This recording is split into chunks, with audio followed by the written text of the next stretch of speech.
তারেক রহমান আসছে দেশে, ভাবছে জনগণ। তারেক রহমান আসছে দেশে, ভাবছে জনগণ। সবাই মিলে দেশ করব, এটাই মূলধন। ফেব্রুয়ারির প্রথমার্ধে দেশে ভোট হবে বলে চায়ের দোকানে সকালে বিকেলে ভোটের গল্প চলে। 31 দফার আলোচনা আজ চায়ের গরম কাপে।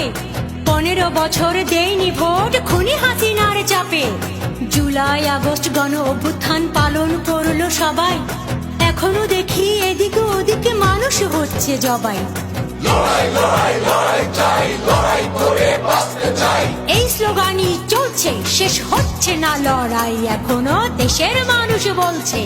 দিল্লির বুকে পাটি পেতে বসে আছে খুনি হাসিনা, নির্লজ্জ তার